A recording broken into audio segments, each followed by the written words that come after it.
नमो तस्सा भगवतो अरहतो।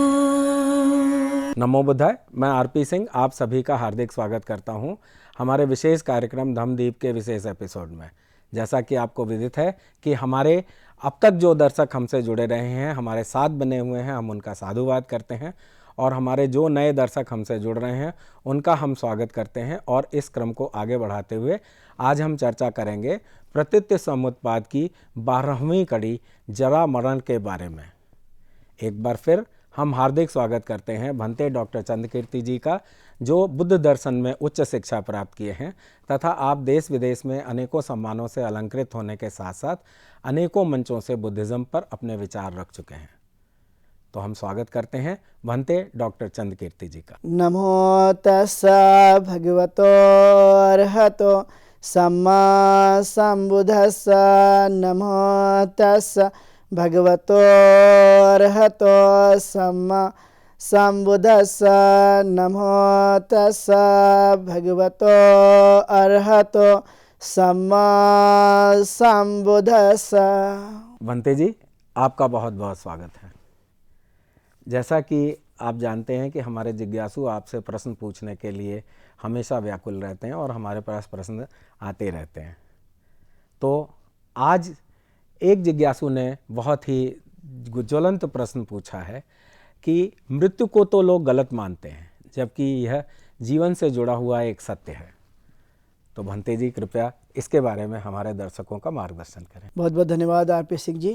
अपने दर्शकों के लिए ये दर्शकों के प्रश्न आप हमेशा उठाते रहते हैं और इस धम्मदीप कार्यक्रम में जो कि आपने प्रश्न पूछा है वह एक बड़ा अच्छा का प्रश्न है।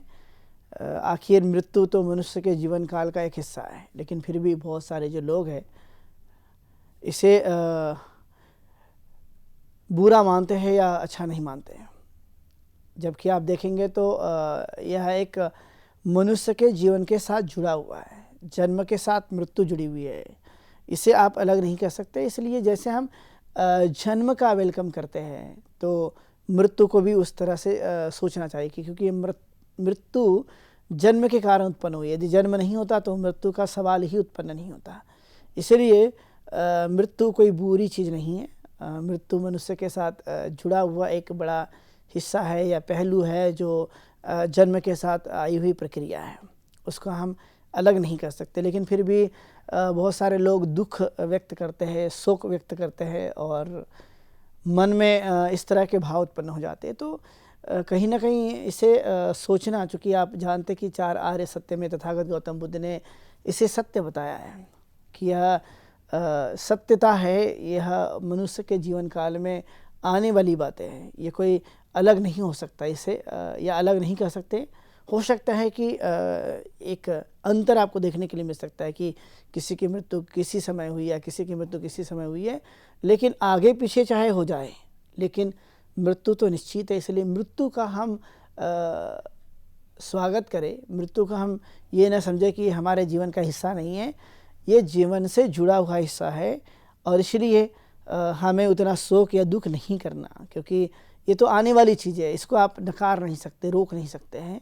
और इसलिए इसे इतना जैसे लोग मानते हैं कि यह बेकार है और नाना प्रकार का शोक और दुख भी लोग सामान्य जीवन को जीते भी करते रहते हैं। लेकिन यह सब करने के बावजूद भी यह स्वाभाविक तौर पे जानना जो कि महत्वपूर्ण है, ये जीवन का हिस्सा है, ये कोई अलग बिल्कुल भी नहीं है। क्योंकि जन्म के बाद की प्रक्रिया आप देखेंगे तो अंतिमतः मृत्यु को ही प्राप्त होता है, चाहे वो अलग अलग कारणों से हो सकता है, लेकिन स्वाभाविक तौर पर यह आना निश्चित है। इसलिए हमें इसे व्यर्थ मानना, बेकार मानना, शोक और दुख करना या बुरा मानना नहीं, बल्कि जीवन का एक हिस्सा है। इसलिए हमें अपने साथ जोड़ना, जन्म के साथ की प्रक्रिया को हमें मानना कि ये मिला हुआ जीवन है और वहाँ पे ऐसा चीज़ें होना निश्चित है। उसे इस संसार में कोई नहीं रोक पाएगा और न रोकने वाला कोई जन्मा है। वह तो कुदरती और यह नियम प्रकृति का बना हुआ है जो स्वाभाविक तौर पर आपके जीवन काल में आने ही वाला है, इसे कोई टाल नहीं सकता। चाहे आप कांच के पिंजरे में भी आप बंद करके रखेंगे चीज़ों को कि नहीं, यहाँ वो चीज़ें नहीं आएगी, लेकिन आप देखेंगे कि किसी भी जगह रही है लेकिन वह आना निश्चित है, और वह हर एक व्यक्ति के जीवन काल में आती, चाहे गरीब हो या अमीर हो, राजा हो या रंक हो या फ़कीर हो, या कोई भी व्यक्ति संसार में जन्मा है तो वह अलग अलग जीवन को जी सकता है, लेकिन अंतिमतः एक निश्चित तौर पे ये बात कही जाती कि मृत्यु निश्चित है। और इसलिए इसमें शोक करना, दुख अपनाना या बुरा मानना ज़रूरी नहीं है। लोग तो मानते हैं ट्रेडिशनली होने की वजह से, यदि आपने दुख नहीं किया तो लोग वो सोचेंगे कि इनको बुरा नहीं लगा है, इसलिए समाज में इस तरह की चीज़ें आपको देखने के लिए मिलती है। लेकिन लोगों को इसके प्रति जागरूक होना चाहिए कि जन्म की प्रक्रिया के साथ जुड़ी हुई चीज़ें, इसलिए कोई अलग नहीं है, इसलिए इसके प्रति भी वही भाव मनुष्य के मन में आना चाहिए। इसमें सुख दुख या जो हम शोक करते रहते हैं, यह कहीं ना कहीं मनुष्य के साथ जुड़ी हुई घटनाएं हैं। सुख भी होता है, दुख भी होता है, लाभ भी होता है, हानि भी होती है।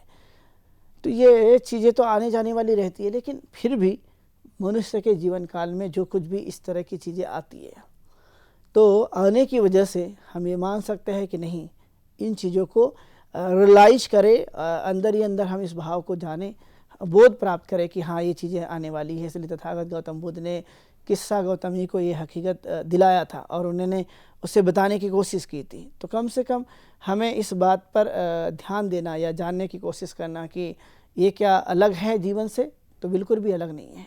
तो यह जीवन के साथ जुड़ा हुआ है, हिस्सा है मनुष्य के साथ में, ये कोई अलग बिल्कुल भी नहीं हो सकता। इसलिए हम सब लोगों को यह बात जानना और समझने की कोशिश करना कि यह कितना महत्वपूर्ण है हमारे जीवन के साथ जुड़ा हुआ हिस्सा होने की वजह से। इसलिए हमें इस पर जितना हो सके तो ध्यान देना, मृत्यु को कोई अलग नहीं करना। मृत्यु ही मनुष्य के जीवन काल में वह चेतना देती है, सबक देती है, शिक्षा देती है कि हमें और भी जीवन ठीक ढंग से जिया जाए। तो इसलिए कोई अलग नहीं है। तो मैं दर्शकों, आप लोगों को यह जानना समझना कि जन्म के साथ यह प्रक्रिया जुड़ी हुई है, इसीलिए मृत्यु कोई अलग नहीं है। हम सब लोगों को यह ध्यान देना और शोक और दुख से बाहर निकलने की कोशिश करना। तो आपने इस प्रश्न को पूछा, उम्मीद है कि आप अपने इस प्रश्न से आप संतुष्ट हुए होंगे और आप लोगों को इसका ज्ञान भी प्राप्त हुआ होगा। तो मैं इस मौके पर चाहूँगा कि ऐसे प्रश्न आप ज़रूर इस धम्मदीप कार्यक्रम में पूछते रहिए और जानते रहिए उसका संतुष्टिजनक उत्तर, जिससे आपकी जो गुत्थियाँ हैं, जो आपका ज्ञान है, वह ज्ञान में तब्दील होगा और आप जान पाएंगे अलग अलग प्रकार के रहस्य को, जो तथागत गौतम बुद्ध ने सभी रहस्य को उजागर किया है और मनुष्य की आंखें खोलने की कोशिश की है। और इसलिए जन्म जैसा हम खुशी के आधार पर जीते या मानते हैं, उसी तरह से मृत्यु को भी कोई अलग मानने की कोई आवश्यकता नहीं है। ये जीवन के साथ जुड़ा हुआ हिस्सा है हमारे बीच से, चाहे हमारे भाई बहन हो, माता पिता हो, सगे संबंधित हो या दूर दूर के भी लोग हमसे जुड़े हुए होंगे, तो वह सब एक न एक दिन आप पाएंगे कि सभी लोग इस मृत्यु को प्राप्त हो जाते हैं। तो वह घटना मनुष्य के जीवन काल के साथ आने वाली घटना है। मैं बार बार इस बातों को कहते रहता हूँ कि जन्म के साथ आपका मृत्यु जुड़ा होता है, तो मृत्यु का टिकट आप अपने जेब में लेकर चलते रहते हैं, वो कभी भी आ सकता है। तो इसलिए इस पर चिंतन मनन करें और सोचें और उससे बाहर निकलने की कोशिश करें। तो आपने इस प्रश्न को पूछा है, तो मैं आपका धन्यवाद अदा करता हूं कि इस तरह से आप ज़रूर प्रश्न पूछते रहिए और इस धम्मदीप कार्यक्रम में उस प्रश्नों का उत्तर जानते रहिए। तो आप सबका बहुत बहुत धन्यवाद। भंते जी, आपका बहुत बहुत धन्यवाद और साधुवाद। आपने हमारे दर्शकों की जिज्ञासाओं को शांत किया। अब हम अपने मूल विषय पर आते हैं। आज का मूल विषय है प्रतीत्य समुत्पाद की 12वीं कड़ी जरा मरण के बारे में। कृपया विस्तार से बताएं। बहुत बहुत धन्यवाद आरपी सिंह जी। आप अपने दर्शकों के लिए इस धम्मदीप कार्यक्रम में अलग अलग प्रकार के प्रश्न और विचार विमर्श करने के लिए आप हमेशा पूछते रहते हैं और उसका हम लोग उत्तर भी देते हैं या उसके बारे में विस्तार से समझाते हैं। तो आज हम लोग विस्तार से जानेंगे प्रतीत्य समुत्पाद की 12वीं कड़ी, जिसका नाम है जरा मरण, जो कि आप जानते हैं कि जरा और मरण जैसे दो शब्द बना है, जिससे जाति पच्छ या जरा मरण, इस तरह से जाति से उत्पन्न होता है जरा और मरण। जो तथागत गौतम बुद्ध ने अपने अनुयायियों को, अपने शिष्यों को यह प्रथम देशना में ज़्यादातर बताने की कोशिश की। उन्होंने समझाया कि किस तरह से मनुष्य का जीवन उत्पन्न होता है या किस तरह से मनुष्य अस्तित्व में आता है और किन किन कारणों से, ऐसी कौन सी कड़ियाँ हैं जो मनुष्य का जीवन बनाती है और मनुष्य का अंतिम में वह परिवर्तित भी करती है। तो हम देखते हैं कि जो 12 कड़ियाँ हैं लगातार तथागत गौतम बुद्ध ने उसके बारे में बताने की कोशिश की और हम लोगों ने भी उसको विस्तार से देखा है। चूँकि आज अंतिम कड़ी के बारे में हम लोग बात करें, जिसका जरा मरण, मतलब मनुष्य के जीवन काल में जाति के बाद, मतलब जाति मतलब जन्म के बाद आप देखते हैं कि उसे किस किस रूप में तब्दील हो जाता है। कई बार आप देखते होंगे कि एक बच्चा, एक बालक या जो भी मनुष्य एक बाल्यकाल में अवस्था में आता है तो उसके बाद में आप देखते हैं कि उसे बुढ़ापा भी आता है, व्याधि भी होती है और अंतिमतः मृत्यु को भी प्राप्त हो जाता है। यह एक स्वाभाविक तौर पर आप हमेशा देखते होंगे। लेकिन यह कैसे हम समझे कि इस तरह की प्रक्रिया होती है हर आदमी के जीवन में, कोई भी इससे वंचित नहीं रह पाता है, वह सभी व्यक्ति इन सभी चीज़ों को प्राप्त होते रहता है। तो आखिरकार तथागत गौतम बुद्ध आखिर ये समझाना क्यों चाहते हैं? तो वो कहते हैं कि हाँ, ये इसलिए मैं बताना चाहता हूँ कि आपको ये हमेशा याद रहे कि जन्म के बाद आप जैसे के वैसे जन्म के बाद जन्म के आधार पर हमेशा बालक बनकर नहीं रहेंगे। तो आपके अंदर में कई बार परिवर्तन आते हुए नज़र आएगा। तो बीमारी हो जाती है, बुढ़ापा आ जाता है, इंद्रियां शिथिल पड़ जाती है। आप हमेशा देख पाएंगे कि अलग अलग तरह की जो हमारी इंद्रियां हैं वह भी धीरे धीरे काम करना बंद कर देती है और अंतिमतः हमारी मृत्यु हो जाती है। तो जन्म से जो मृत्यु का संबंध है ये कोई अलग नहीं है, ये एक साथ जुड़ी हुई कड़ियाँ हैं जो बार बार आपको देखने के लिए मिलते रहती है। तो कम से कम इंसान या महत्वपूर्ण इन चीज़ों को जाने या समझे। क्या मनुष्य अपने जीवन काल में जिन जिन चीज़ों को वह जानता है या समझता है, तो बुद्ध आखिर इस बात पर हमें बताना चाहते हैं कि ये चीज़ें आपको मिली हुई है और जब ये चीज़ें आती है तो स्वाभाविक तौर पर आपके जीवन काल में, एक ही व्यक्ति के जीवन काल में अलग अलग रूप से आपको परिवर्तन देखने के लिए मिलते रहता है।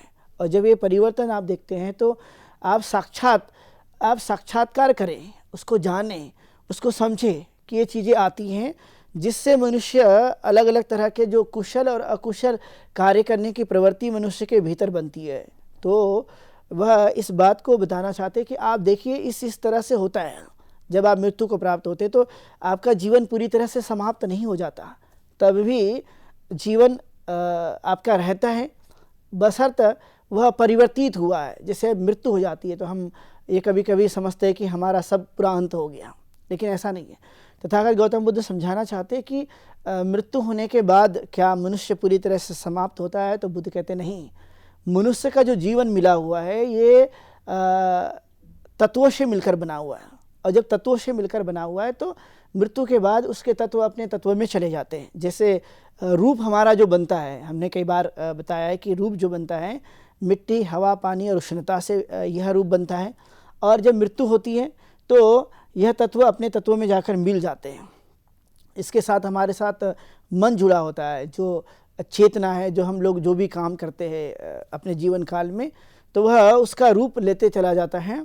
तो इस तरह से मनुष्य परिवर्तित होता है, न कि पूरी तरह से समाप्त होता है। आप कभी भी नहीं पाएंगे कि ये समाप्त हुआ है। जैसे मैंने कई बार बताया कि जो अरहत बन जाते हैं, जो बुद्ध बन जाते हैं, तो वे व्यक्ति का आकर्षण जो धीरे धीरे समाप्त हुआ है वो फिर से जन्म की प्रक्रिया में नहीं आते। लेकिन जिनका आकर्षण अभी समाप्त नहीं हुआ है तो वह व्यक्ति फिर से दोबारा जन्म के बाद की प्रक्रिया में आ जाता है।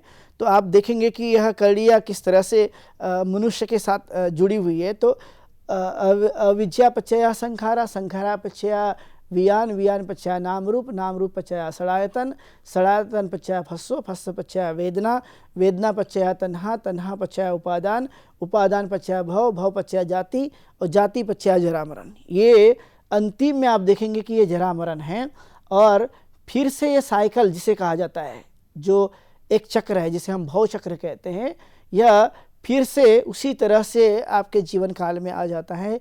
ये समाप्त होने वाला नहीं है। क्यों? क्योंकि इसलिए समाप्त नहीं होने वाला है क्योंकि हमने अभी यहाँ पे जरा मरण की प्रक्रिया को हमने यहाँ पे रोका नहीं है। और जब हम रोक देते हैं तब रोकने के बाद फिर से होने की संभावना नहीं है। जैसे हम बुद्ध को देखते हैं तो बुद्ध को देखने के बाद हम पाते हैं कि अब यहाँ पर उनका जरा मरण समाप्त हो गया है, अब वो फिर से जन्म की प्रक्रिया में आएगा नहीं।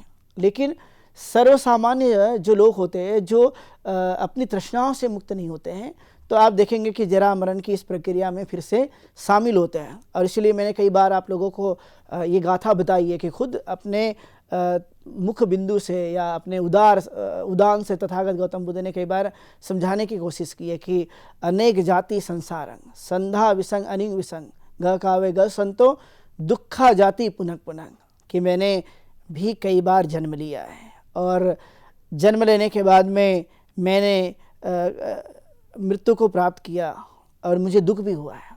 अब मैंने इस जरा मरण की प्रक्रिया को जान लिया है कि जन्म और मृत्यु का जो प्रक्रिया है मनुष्य के साथ जुड़ा हुआ, अब मैंने इस प्रक्रिया को, इस घर को मैंने अब जान लिया है। अब ये पुनः मैं ये जरा मरण की जो प्रक्रिया या जो घर बनता है बार बार दुख का, अब मैं इसे बनने नहीं दूंगा क्योंकि मैंने अब इसको जान लिया।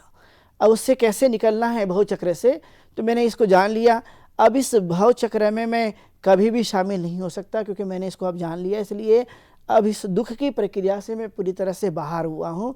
तो वे बौद्ध भिक्षुओं को, भिक्षुणियों को, उपासक उपासिकाओं को भी बार बार समझाते हैं कि मैंने जैसे इस रास्ते पे चला है, जैसे मैंने इस रास्तों को अपनाया है और चलकर मैंने इस दुख मार्ग को मैंने अब समाप्त कर दिया है, फिर से मेरा जन्म नहीं होगा। तो उसी तरह से आप लोग भी इसकी प्रैक्टिस कीजिए, इसका अभ्यास कीजिए। आप भी ये जो घर बार बार बनता है दुख का, इसे आप तोड़िए तो दोबारा आपका भी कभी जन्म नहीं होगा। तो आप इस भाव चक्र में कभी शामिल नहीं होंगे क्योंकि अलग अलग तरह से हमें दुख प्राप्त होते रहता है। लेकिन वो कहते हैं कि मैंने जीवित रहते समय भी मैंने ये कोशिश की कि मैंने दुख को तो समाप्त किया, लेकिन मैंने सुख को भी प्राप्त किया है। मैंने सर्व सुखी होने का जो मार्ग है उसे मैंने प्राप्त कर लिया और सारा दुख का मैंने अंत कर दिया। क्योंकि अलग अलग तरह के जो भाव मनुष्य के मन में पैदा होते हैं और जो अकुशल प्रवृत्तियां बन जाती है, तो अकुशल प्रवृत्तियों को मैंने अब पूरी तरह से त्याग करके मैंने कुशल प्रवृत्तियों को अपनाया और जिसके कारण मुझे सुख प्राप्त हुआ है। तो इसलिए तथागत कहते हैं कि इस जरा मरण की प्रक्रिया से, क्योंकि जितने बार जन्म होंगे तो उतनी बार बुढ़ापा प्राप्त होगा, उतनी बार रोग उत्पन्न होगा, उतनी बार मृत्यु होगी। तो यह बार बार मृत्यु होने से अच्छा है, बार बार जन्म लेने से अच्छा है कि एक बार ही से मैं जान करके इसे मैं ऐसा आघात पहुँचाया, अर्थात मैंने तृष्णा की जड़ों को ही मैंने अब काट दिया। अब वहाँ पर कोई तृष्णा का कुछ अंकुर पैदा नहीं होगा, उससे वृक्ष नहीं बन पाएगा क्योंकि मैंने जड़ को ही काट दिया है। तो इसलिए जड़ को काटने के बाद अब मैं जन्म की प्रक्रिया में नहीं आऊँगा। लेकिन जब हम इस तरह की तृष्णाओं से लिप्त रहते हैं तो आप देखेंगे कि बार बार हमें इस प्रक्रिया में आना पड़ता है। और इसलिए तथागत कहते हैं कि ये जो सिद्धांत है प्रतीत्य समुत्पाद का, जहाँ पर 12 कड़ियाँ हैं, लेकिन दूसरी तरफ वह यह बताना चाहते कि यदि हमने एक का निरोध किया तो दूसरा नहीं जन्मेगा। तो वो निरोध की भी बात करते हैं। निरोध का मतलब है रोकना।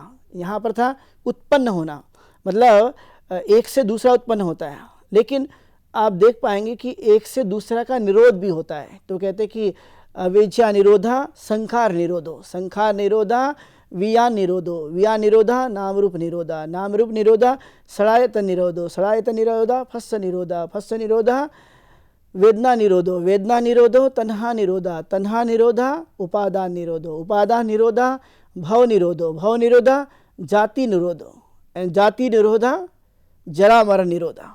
अर्थात जब आप अविद्या का निरोध करते हो तो उससे संस्कार नहीं बनेगा, और जब संस्कार का निरोध करोगे तो विज्ञान नहीं बनेगा, और जब विज्ञान का निरोध नहीं करोगे, निरोध करोगे तो नाम रूप नहीं बनेगा, जब नाम रूप का निरोध करोगे तो षडायतन नहीं बनेगा, जब षडायत का निरोध करो तो स्पर्श नहीं होगा, और जब स्पर्श का निरोध करोगे तो वेदना नहीं होगी, और जब निरोध वेदना का करोगे तो तृष्णा नहीं होगी, जब तृष्णा का निरोध करो तो उपादान नहीं होगा, और जब उपादान का निरोध करेंगे तो भव नहीं होगा, और भव का निरोध करोगे तो जन्म नहीं होगा। और जब जन्म नहीं होगा, जब जन्म का हम निरोध कर देंगे तो जरा मरण नहीं होगा।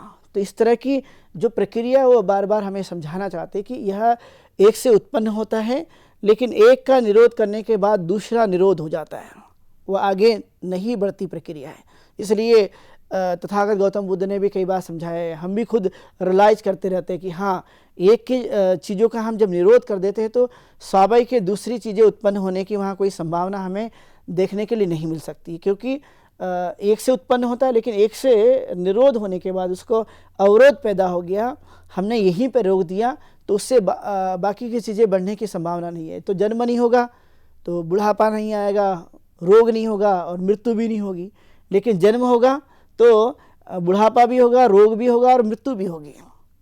आप देखते होंगे सर्वसाधारण इस संसार में यह एकाएक से जल्दी से समझने आने वाली प्रक्रिया नहीं है, लेकिन यह मनुष्य के जीवन काल में वह वास्तविक रूप से जुड़ी हुई प्रक्रिया है, जो हम इस संसार के इस चक्रों को देखते रहते हैं। और इसलिए आप देखते होंगे कि इस संसार में इतना जल्दी नहीं है, इतना आसान नहीं है कि हम इस प्रक्रिया से कैसे निकलें।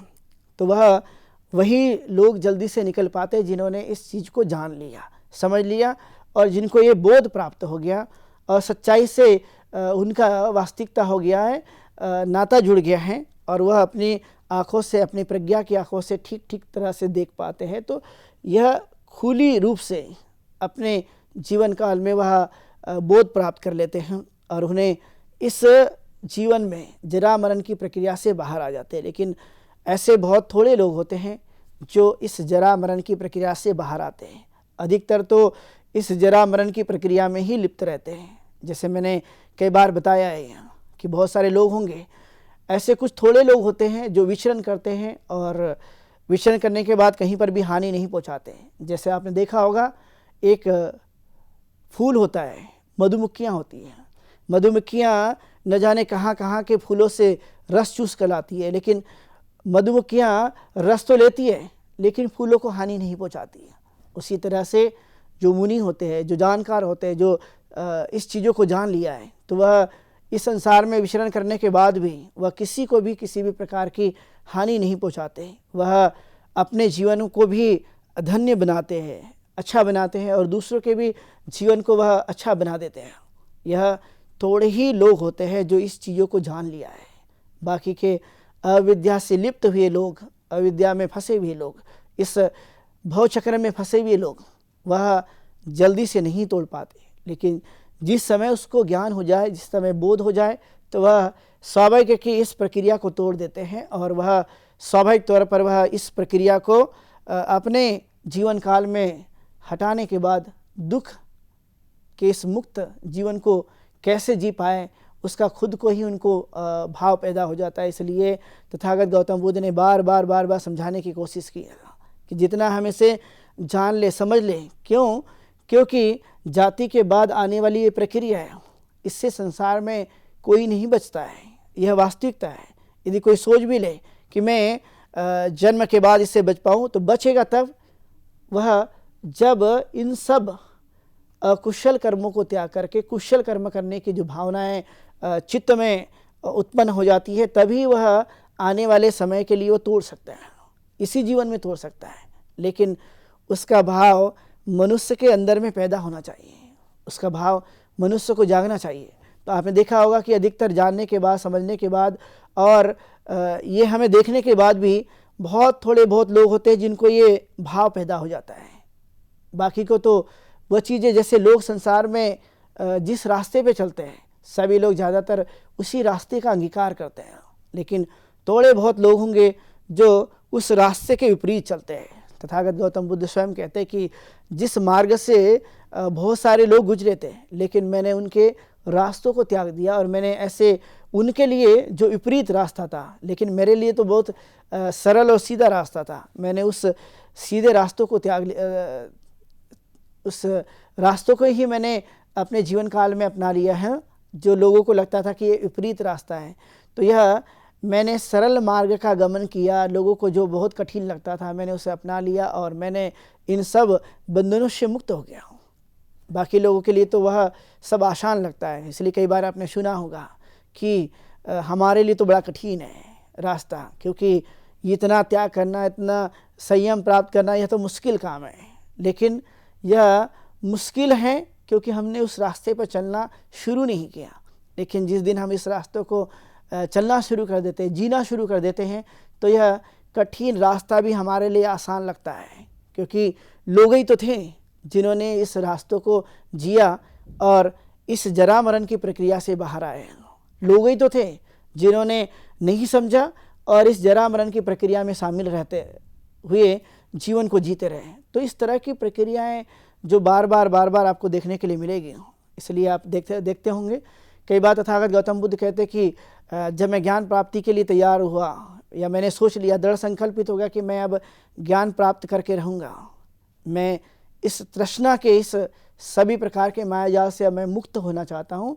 तो जैसे आपने देखा हो कि कहा जाता है कि पात्र जो है विपरीत दिशा में बहाता, तो वह एक प्रतीक के लिए या एक संकेत के लिए था कि सारे संसार में जो लोग हैं, जिधर हवा बहते चली जाती है, लोग भी उसी धारा के अनुरूप हो जाते हैं। लेकिन मैं उस धारा के विपरीत मैंने उस काम को किया है, जहाँ लोग उम्मीद भी नहीं रखते, सोचते भी नहीं हैं, तो मैंने उस रास्तों को अपना लिया, इसलिए मैंने ज्ञान प्राप्त कर लिया।